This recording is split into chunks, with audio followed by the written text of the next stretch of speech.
नमस्कार, मैं स्नेहा आपकी होस्ट एक बार फिर से आपका स्वागत करती हूँ आपके अपने चैनल डर का घर में। आज जो मैं कहानी आपके लिए लेकर आई हूँ, ये कहानी आईने से जुड़ी हुई है। आईने को लेकर बहुत सारी मान्यताएं प्रचलित हैं। कुछ लोगों का कहना है आईने का टूटना अशुभ माना जाता है, तो कुछ लोगों का कहना है आईने का बेडरूम में होना अशुभ माना जाता है, खास करके उस दिशा में जिस दिशा में आप उठते ही खुद को उस आईने में देख सकें। और भी बहुत सारी बातें, जितने लोग उतनी बातें और उतनी ही मान्यताएं। इनमें से क्या सच है और क्या झूठ, ये मुझे नहीं पता, लेकिन आज की कहानी भी कुछ ऐसी ही बातों से जुड़ी हुई है। आज की कहानी शुरू होती है रोहन और नीना के साथ। ये दोनों एक नए शादीशुदा जोड़े थे, जिनकी शादी अभी अभी ही हुई थी, और इन दोनों ने शादी घर वालों की मर्जी के खिलाफ की थी, घर से भागकर या फिर घर वालों के बिना परमिशन के, जैसा आप समझना चाहें। ये दोनों अपनी जिंदगी की एक नई शुरुआत कर रहे थे। दोनों ने बड़े प्यार से खुद के लिए एक नया घर लिया था। उस नए घर को बहुत ही ज़्यादा प्यार से दोनों सजाने, संवारने और बनाने में लगे हुए थे। एक एक चीज़ बहुत खास तरीके से चुन चुन कर ये ला रहे थे। खास करके बीना का इन चीज़ों में कुछ ज़्यादा ही लगाव था, इसलिए क्योंकि उसका ये कहना था वो घर हमेशा तो बार बार बसाने वाले नहीं, ना ही चीज़ें ऐसे बार बार खरीदने और बदलने वाले हैं। इसलिए जो भी हो सब बहुत खास और चुनिंदा ही होने चाहिए। वो दोनों अपने घर का लगभग सारा सामान खरीद चुके थे। कुछ छोटी बड़ी चीज़ें ही बाकी रह गई थी, जिनमें से एक चीज़ थी, वो थी आईना। आईना उन दोनों को कहीं पर भी अपने मन के लायक पसंद आ ही नहीं रहा था। वही देखने के लिए वो सुबह से शाम तक मार्केट में घूमते घूमते अब थक चुके थे, और ऐसे ही एक रास्ते से गुजर रहे थे। तभी अचानक बीना को ऐसा महसूस हुआ जैसे उसके चेहरे पर किसी आईने की चमक पड़ी हो, और वो उस तरफ मुड़ चली। वो मुड़ते हुए एक ऐसे दुकान में पहुंची जो कि पुरानी चीज़ों की दुकान थी। मतलब वहाँ पर सेकंड हैंड फर्नीचर्स बिका करते थे। बीना को जब उस तरफ जाते वक्त रोहन ने देखा, उसने उसे रोकने की बहुत कोशिश की, लेकिन बीना को जैसे उसकी आवाज़ सुनाई ही नहीं दे रही थी। इस वजह से रोहन भी चुपचाप बीना के पीछे उस दुकान के अंदर पहुंच चुका था। और जब उन दोनों ने उस दुकान पर रखी हुई चीज़ें देखी, तो बीना तो जैसे उन चीज़ों को देखती ही रह गई, और वो ठीक सामने लगे हुए एक आईने के पास पहुंच गई, जबकि वो आईना कपड़े से पहले से ही ढका हुआ था। उसकी रोशनी चमक कर उसके चेहरे पर आना नामुमकिन था। फिर भी बीना पता नहीं कैसे उस आईने तक अपने आप पहुंच चुकी थी, और जब बीना उस आईने के सामने जाकर खड़ी हुई, अपने आप ही उस आईने का कपड़ा एक झटके से ज़मीन पर गिर गया। बीना उस आईने को बिना कुछ बोले स्तब्ध सी खड़ी होकर सिर्फ देखी जा रही थी। उसे हाथ लगा लगा कर, छू कर उसके ऊपर की बनी हुई नक्काशी देख रही थी। वो आईना बहुत बहुत खूबसूरत था। उसके ऊपर किया हुआ वो वर्क इतना खूबसूरत जान पड़ता था, जैसे वो किसी सामान्य घर का आईना नहीं, राजा महाराजाओं के ज़माने का या फिर उनका ही इस्तेमाल किया गया आईना हो। उस आईने को देखते ही वो सिर्फ देखती रह गई। तब तक वहाँ पर दुकान वाला इंसान पहुँच चुका था।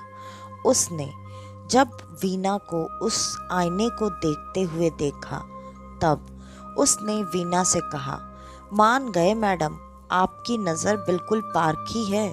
आपने इस दुकान का सबसे बेहतरीन चीज़ पसंद किया है। और ये सारी बातें रोहन पीछे खड़ा होकर सुन रहा था।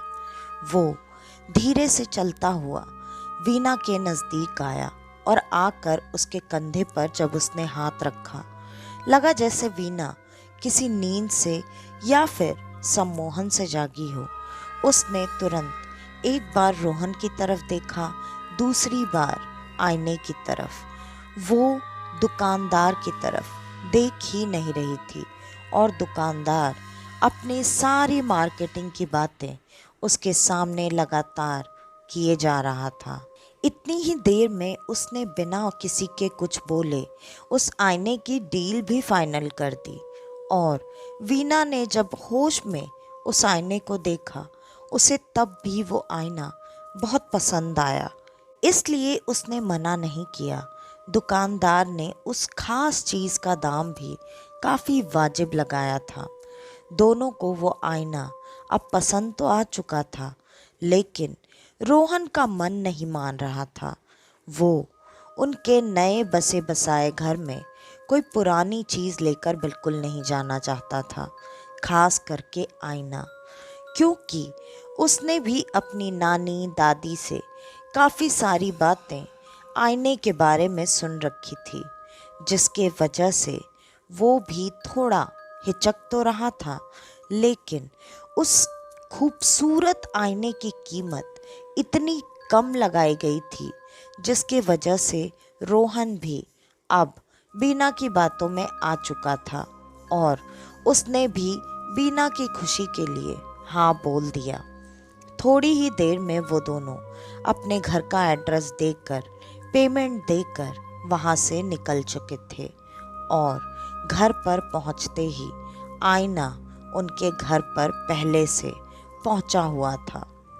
उन्होंने तुरंत उस आईने को घर के अंदर ले लिया। घर के अंदर लेते वक्त उन्हें थोड़ा बहुत अजीब सा तो महसूस हो रहा था, लेकिन कौन इतनी जल्दी ऐसी चीज़ों की तरफ ध्यान देता है। अब वो आईना उनके नए अच्छे घर के अंदर था। ये बात आप सब भी हमेशा याद रखिएगा, सेकंड हैंड चीज़ें सारी बुरी ही होती हैं, ऐसा मैं बिल्कुल नहीं कह रही, लेकिन कई बार कई ऐसी चीज़ें अपने साथ ऐसी बुरी चीज़ों को भी ले आती हैं, जिनसे किसी की भी अच्छी खासी ज़िंदगी में तबाही, उथल पुथल कुछ भी कभी भी मच सकती है।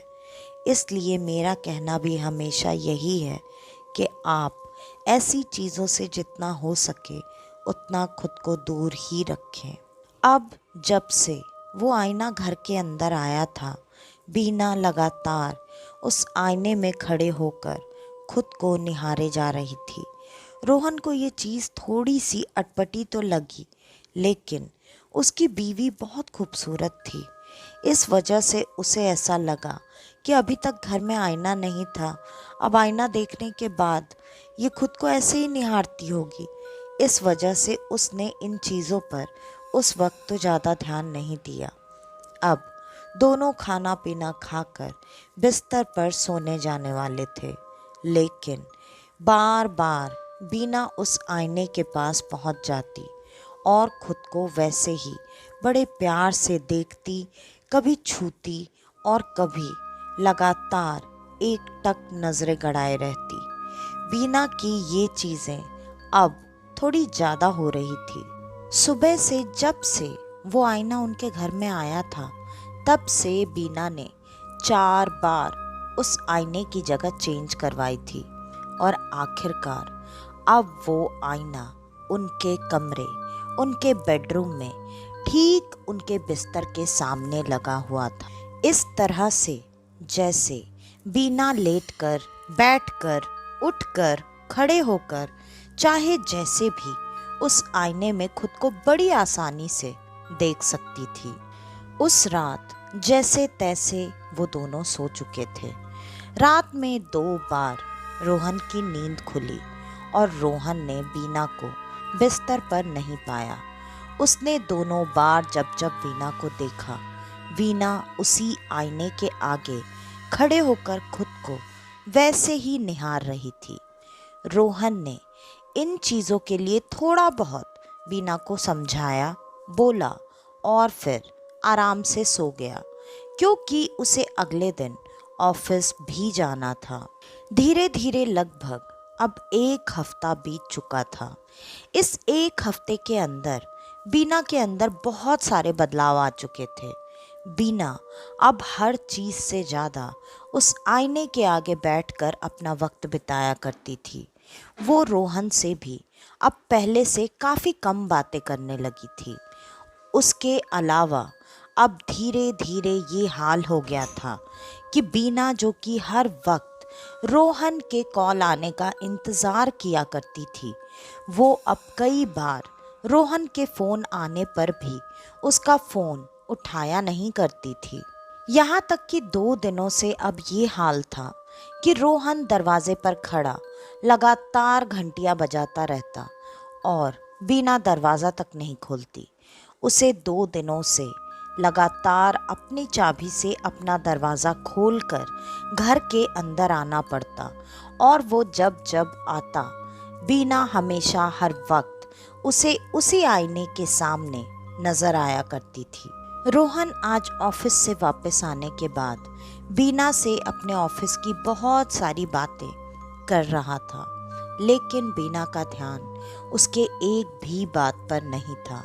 आखिरकार आज रोहन के सब्र का बांध टूट गया और जब उसने इतना गुस्सा करने पर भी देखा कि बीना उसके गुस्से की बातें भी बिल्कुल नहीं सुन रही, वो अभी भी उसी आईने को लगातार एक टक से निहारे जा रही है, तब रोहन गुस्से से तमतमाता हुआ बीना के पास पहुंचा और उसके कंधे पर हाथ रखकर उसे अपनी तरफ घुमाने की कोशिश करने लगा। लेकिन रोहन के इतनी कोशिश करने पर भी बीना अपने जगह से टस से मस नहीं हुई और बीना ने अचानक एक हाथ से जोरदार झटका रोहन को दिया और रोहन दूर जाकर गिरा। वो दीवार से टकरा गया, जिससे उसके सर में थोड़ी बहुत चोट भी आई। रोहन ने खुद को जैसे तैसे संभाला और वो बीना की तरफ आश्चर्य भरे नज़रों से देखने लगा कि ये इतनी पतली दुबली लड़की, इसके अंदर अचानक इतनी ताकत कहाँ से आ गई कि सिर्फ उसके हाथ लगाते ही मैं इतनी दूर आकर फेंका गया हूँ। और रोहन जैसे तैसे थोड़ी देर में खुद को संभालते हुए अब डरते डरते बीना के पास पहुँचा और उससे बातें करने की कोशिश करने लगा, लेकिन बीना का ध्यान अभी भी उसके किसी भी बात पर बिल्कुल नहीं था। अब रोहन का ध्यान उस आईने पर गया। रोहन का ध्यान जैसे ही उस आईने पर गया, रोहन खुद से 4 कदम पीछे चला गया, क्योंकि रोहन ने आईने में बीना का जो प्रतिबिंब देखा था, जो अक्स देखा था, वो बीना का नहीं था। वहाँ कोई और ही लड़की नजर आ रही थी, जो कि काफ़ी भयानक सी थी। उसका प्रतिबिंब देखकर कोई भी ये बता सकता था वो इंसान तो बिल्कुल नहीं थी। उसने वहीं 4 कदम पीछे की दूरी से 2 बार आईने की तरफ देखा, 2 बार बीना की तरफ देखा। अब रोहन को काफ़ी डर लगने लगा, वो काफ़ी घबरा गया था। वहीं पीछे से वो लगातार बार बार बीना को आवाज़ें दिया जा रहा था, लेकिन बीना उसकी बात बिल्कुल नहीं सुन रही थी। तब तक उस आईने के अंदर से उस लड़की ने जोर से ठहाके लगाकर हंसना शुरू कर दिया और रोहन से कहा, तेरी पत्नी अब मेरे वश में है, मैं इसे भी अपने साथ लेकर जाऊंगी।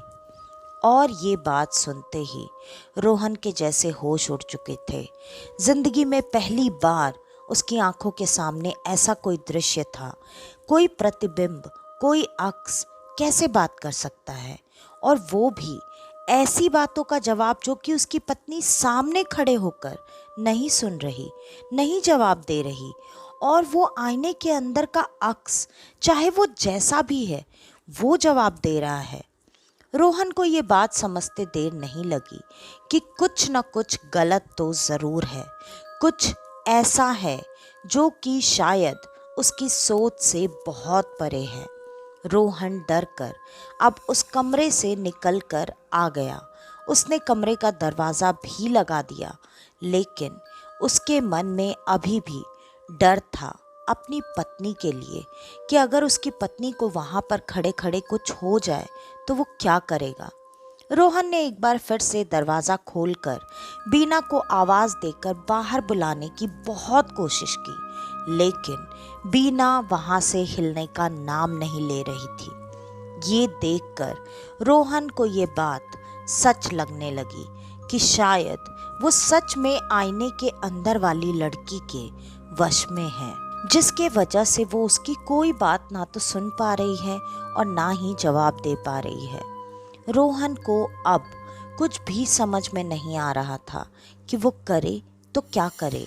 वो तुरंत अपने घर के बाहर निकल गया। घर के बाहर निकलकर वो हैरान परेशान सा खुद को समझाने की कोशिश कर रहा था कि शायद उसने जो अभी अभी देखा सुना ये सब उसका वहम था। लेकिन तभी अचानक उसके कंधे पर किसी ने हाथ रखा और ये महसूस होते ही वो अचानक से चौंक गया। चौंक कर जब वो पीछे मुड़कर देखता है तो वहाँ पर उसकी लैंडलेडी मतलब उसकी मकान मालकिन खड़ी थी, और उन्होंने रोहन को ऐसे अपने घर से भागकर निकलते हुए जोर से पटक कर दरवाज़ा बंद करते हुए देख और सुन लिया था। वही देखकर वो वहाँ से रोहन को देख रही थीं। उन्होंने कहीं ना कहीं रोहन के चेहरे की ये घबराहट, परेशानी सब भांप ली थी, जिसके वजह से वो रोहन के पास उससे बात करने, उसके परेशानी की वजह जानने के लिए आई थी। और रोहन ने उनको देखते ही तुरंत उनके गले से लिपट कर वो रोने लगा, एक छोटे बच्चे की तरह बिलख रहा था। ये देखकर उन्होंने तुरंत रोहन के सर पर प्यार से हाथ फेरते हुए उससे इस बात की वजह जानने की कोशिश की। थोड़ी देर तक तो रोहन वैसे ही बच्चों की तरह फूट फूट कर रोता रहा, और आखिरकार थोड़ी देर बाद उसने खुद को जैसे तैसे संभाला और संभाल कर उन्हें आईना खरीदने से लेकर अभी तक की सारी बातें सिलसिलेवार तरीके से बता दी।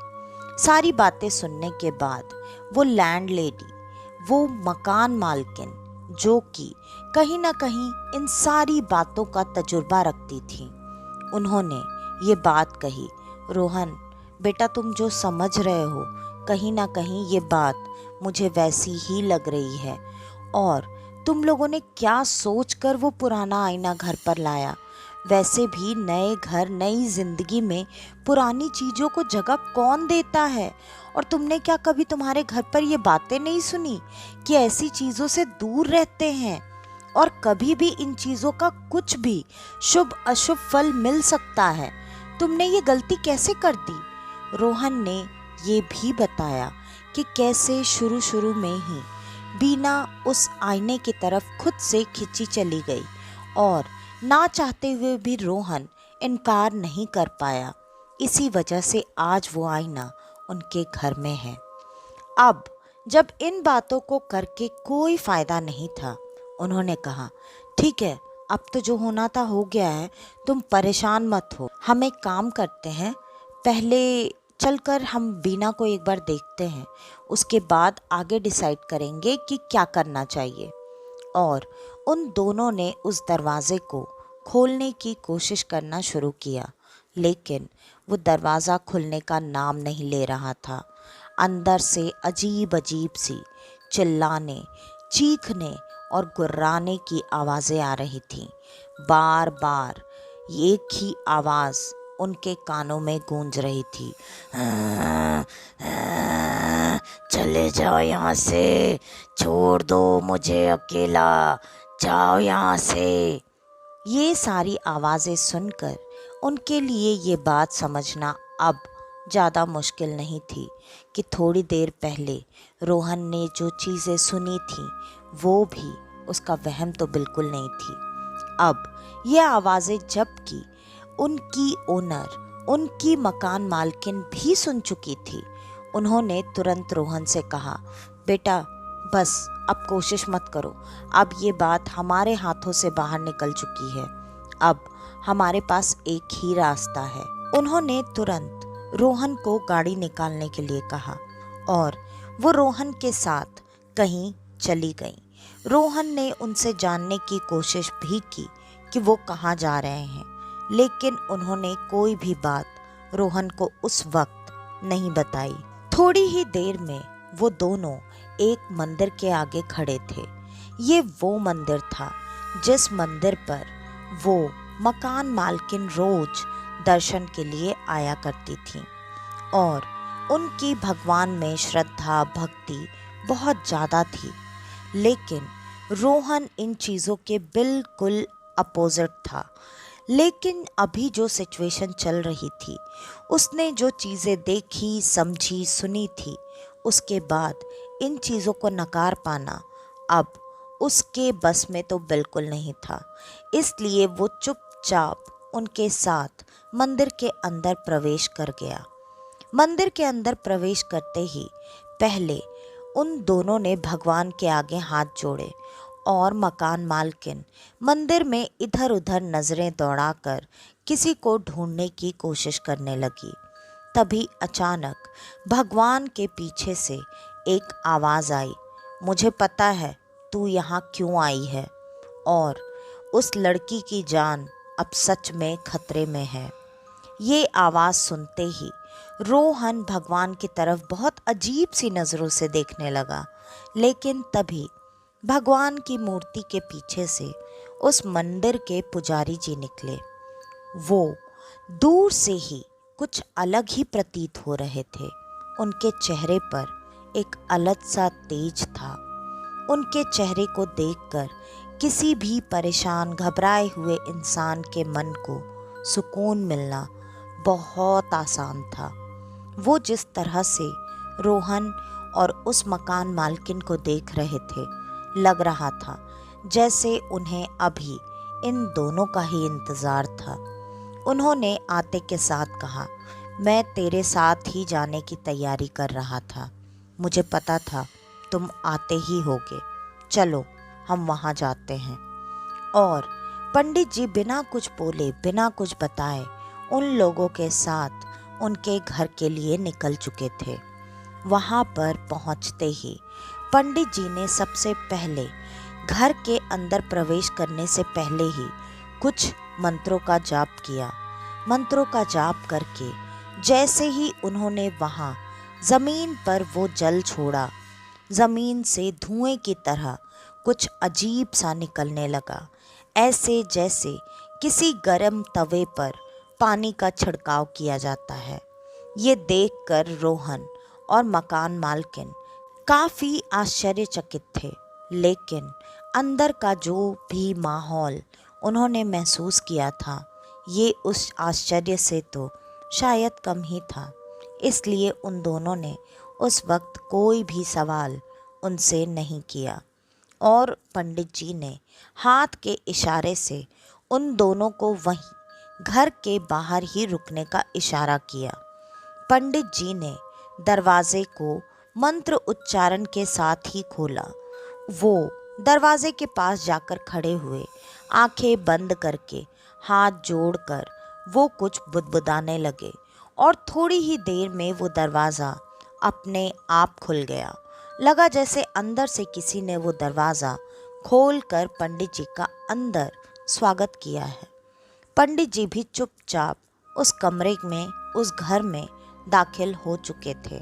उनके अंदर दाखिल होते ही दरवाज़ा जोर से धड़ाम की आवाज के साथ बंद हो चुका था और मुश्किल से आधे घंटे के अंदर अंदर पंडित जी उस घर से वापस बाहर आ चुके थे। पंडित जी के बाहर आते ही तुरंत रोहन और मकान मालकिन दोनों उनकी तरफ अजीब सी नज़रों से देख रहे थे और रोहन ने तुरंत उनसे सवाल करना शुरू किया। मेरी पत्नी कहाँ है पंडित जी? क्या हुआ? मेरी पत्नी ठीक तो है? पंडित जी ने कहा, हाँ वो ठीक है, तू बिल्कुल परेशान मत हो। वो अभी सो रही है, थोड़ी देर में उसे होश आ जाएगा। अब परेशानी की कोई बात नहीं है। इस पर मकान मालकिन ने पूछा, पंडित जी हम जैसा सोच रहे थे वैसा कुछ था क्या? और पंडित जी ने कहा, वैसा नहीं, तुम जैसा समझ भी नहीं सकते थे। ये उससे भी बड़ी परेशानी अपने साथ अपने घर लेकर आई थी। अच्छा हुआ सही समय पर तुम दोनों को इस बात का आभास हुआ, वरना शायद 2 दिनों के अंदर अंदर ही बीना की मृत्यु हो जाती। और ये बात सुनते ही रोहन अब डर चुका था। उसने कहा, मैं अभी अंदर जाता हूँ, मैं उस आईने को निकाल कर बाहर कर दूंगा, हमेशा हमेशा के लिए अपने घर से दूर कर दूंगा, मैं उस आईने को तोड़ दूंगा। इस पर पंडित जी ने उसके सर पर हाथ रखते हुए कहा, बेटा अब तुझे इन बातों की चिंता करने की कोई ज़रूरत नहीं है। तू घर पर जा, तुझे कोई आईना नहीं मिलेगा, तुझे सिर्फ तेरी पत्नी मिलेगी और आज के बाद से तेरी पत्नी तेरे घर पर या तुझ पर ऐसी कोई विपदा कभी नहीं आएगी। मैंने इस पूरी जगह को अभिमंत्रित धागे से बांध दिया है और अब इस जगह पर ऐसी चीज़ों का प्रवेश हमेशा हमेशा के लिए वर्जित है। ये बात सुनते ही रोहन खुशी खुशी उनके पैर छूकर उनका धन्यवाद करने लगा। पंडित जी ने उनको वहाँ आशीर्वाद दिया और वो वहाँ से जा चुके थे। रोहन और मकान मालकिन दोनों उस जगह पर जब पहुँचे जिस कमरे में बीना थी, उन्होंने सच में कमरे में चारों तरफ नज़रें दौड़ाई, लेकिन वहाँ पर कोई भी आईना मौजूद नहीं था और बीना सच में बिस्तर पर लेटी हुई थी। उन दोनों के कमरे में दाखिल होते ही बीना थोड़ी देर में होश में आ चुकी थी और बीना के होश में आते ही बीना को मानो पहले की कोई बात याद ही नहीं थी। उसने अपने पति और मकान मालकिन को वहाँ उस कमरे में देखकर तुरंत सवाल किया, आप दोनों यहाँ पर क्या कर रहे हैं और मैं इस टाइम क्यों सो रही हूँ? क्या हुआ है मुझे? इस पर अब वो दोनों एक दूसरे का चेहरा देखकर मुस्कुराने लगे। उन दोनों को एक तसल्ली थी कि अच्छी बात है, बीना को इस बारे में कोई बात याद नहीं है। आज भी बीना इस बारे में कुछ नहीं जानती और ना ही उससे इस बात का जिक्र कभी भी उसके पति या मकान मालकिन ने किया। आज उनकी शादी को 7 साल हो चुके हैं। उनकी ज़िंदगी में सब कुछ बहुत अच्छा चल रहा है। उनको आज एक छोटा बेटा भी है। आज भी वो उसी घर में उसी मकान मालकिन के साथ रह रहे हैं, क्योंकि वो सिर्फ मकान मालकिन नहीं, उनके लिए माँ के बराबर हैं, जिन्होंने उनकी इतनी बड़ी मुसीबत में साथ साथ खड़े होकर उनकी इस मुसीबत को दूर करने में उनकी मदद की। तो आज की ये कहानी यहीं पर ख़त्म होती है। आपको हमारी आज की ये कहानी कैसी लगी हमें कमेंट करके ज़रूर बताइएगा। और अगर आपको हमारी ये कहानियाँ पसंद आती हैं तो ज़्यादा से ज़्यादा हमारी इन कहानियों को लाइक, शेयर और सब्सक्राइब करें। आपके एक शेयर करने से मेरी बहुत मदद हो जाती है।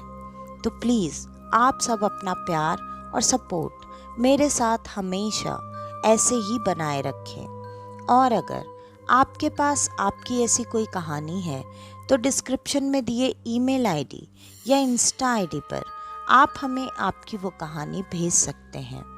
तो आज के लिए बस इतना ही। मैं स्नेहा आपकी होस्ट आज के लिए लेती हूँ अलविदा। वापस से आपसे मिलने आऊँगी और आप सबको लेकर जाऊँगी कुछ जाने अनजाने किस्से कहानियों के सफ़र पर, आपका अपना डर का घर में। तो तब तक के लिए नमस्कार।